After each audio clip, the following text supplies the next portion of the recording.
Story 1: A Narrow Escape. It was the end of another long midnight shift at Stop and Shop, and I was too tired to even think straight. Ellen and I walked out to the parking lot, ready to call it a night.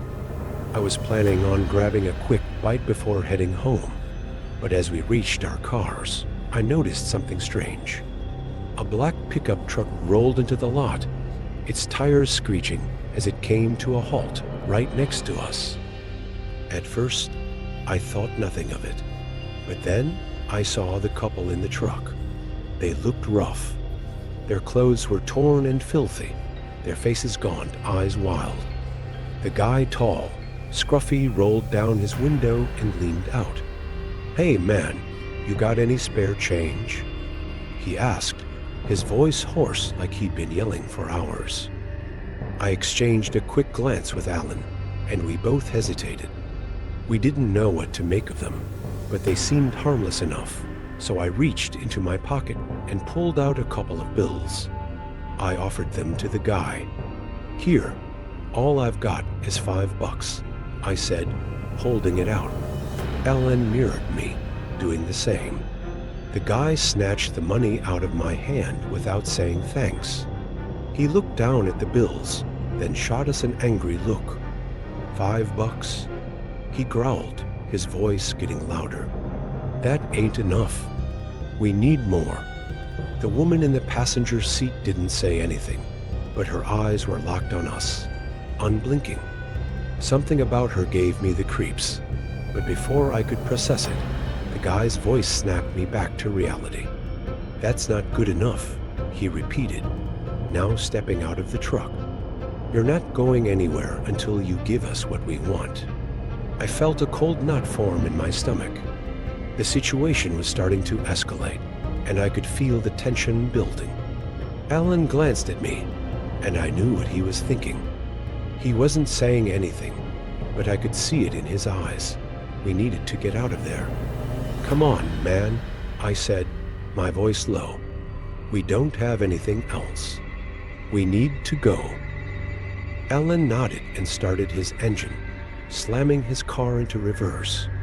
I followed suit, my heart racing in my chest. As we sped out of the parking lot, I glanced in the rearview mirror, and sure enough, the pickup truck was following us. "Shit, they're still on our tail," I muttered under my breath, gripping the wheel tighter. "We need to lose them." I tried to shake them off, taking sharp turns as we raced down the street. The truck was relentless, tailing us every step of the way. My mind was spinning, trying to figure out what to do next, but I didn't have much time to think. I saw the gas station ahead and decided to turn in, hoping to lose them in the shadows. I parked behind some gas pumps, out of sight, and cut the engine, hoping they wouldn't spot us. Alan's car followed mine, and we both sat in the darkness, waiting for them to pass. But then I heard the truck pull in. My heart dropped into my stomach. "They're here," Alan said, his voice barely above a whisper. His hand gripped the door handle, ready to make a move. I could see the woman getting out of the truck, and my blood ran cold when I noticed the gun in her hand. I froze, panic flooding my system. She wasn't here to ask for change anymore. "Get out of the car," she shouted, pointing the gun straight at us. I could see the crazy in her eyes. I felt my pulse race as I looked over at Alan. He was already thinking what I was. We needed to act fast, but how? Before I could say anything, she raised the gun, and without warning, she fired a shot. The deafening bang rattled my bones. My car jerked, and I immediately slammed my foot on the gas, speeding off, not even caring about the rest of the gas station. I just wanted to get the hell away from them. "Jesus, Jack, did we get hit?" Alan yelled from the passenger seat, panic evident in his voice. I glanced at him, but I couldn't focus. I was too busy trying to put distance between us and the truck. My hands were shaking, and all I could think about was the bullet that had just grazed us. I didn't even know if it hit my car. The adrenaline was so thick in the air, I couldn't tell. When I finally felt safe enough to pull over a little further down the road, I took a breath, my hand still gripping the wheel. My pulse didn't slow. I looked back at the car, and that's when I saw it. 2 bullet holes, right there on the rear bumper. I felt like I was going to pass out. It was so close. Too close. If that shot had been just a little higher, a little more to the left, I didn't want to think about it. That was way too fucking close, Alan muttered, his voice barely audible. His face was pale, and I could tell he was just as shaken as I was. I just nodded. My mind was racing. I couldn't stop thinking about the woman's cold eyes, the way she aimed that gun without hesitation. It wasn't just a robbery, it was something much worse. I didn't know what the hell had just happened, but I was damn sure glad we got away from it. Still, the image of that woman with the gun haunted me long after we drove home, and I couldn't help but wonder how much worse it could have gotten. Story 2: The Shadows of the Asylum Walls. It was late, way past dark, and the streets were completely empty, probably after midnight, when Andrew, my half-sister's cousin, and I decided to go exploring in the abandoned asylum on the edge of town. We were 18, and back then, YouTube was still a fresh idea, only a couple of years old. Exploring abandoned places had just started to take off, and we figured it would be a thrilling way to make an eerie video for our channel. We squeezed through, hearts racing in excitement and dread, and crawled into a broken window, shards of glass crunching beneath us. Inside, the air felt cold and damp, and the only sounds were the distant echoes of our own footsteps. Broken glass littered the floor, the walls splattered with graffiti that looked almost alive. The place was enormous, but the further we went, the darker it felt, as though the building itself was watching us, breathing with us. We moved cautiously, our flashlights barely making a dent in the oppressive darkness. The floor creaked beneath our weight, the wood warped and cracked with age, and several holes led down into black voids we dared not approach. The silence felt suffocating. It wasn't long before a creeping feeling of being watched crawled under my skin.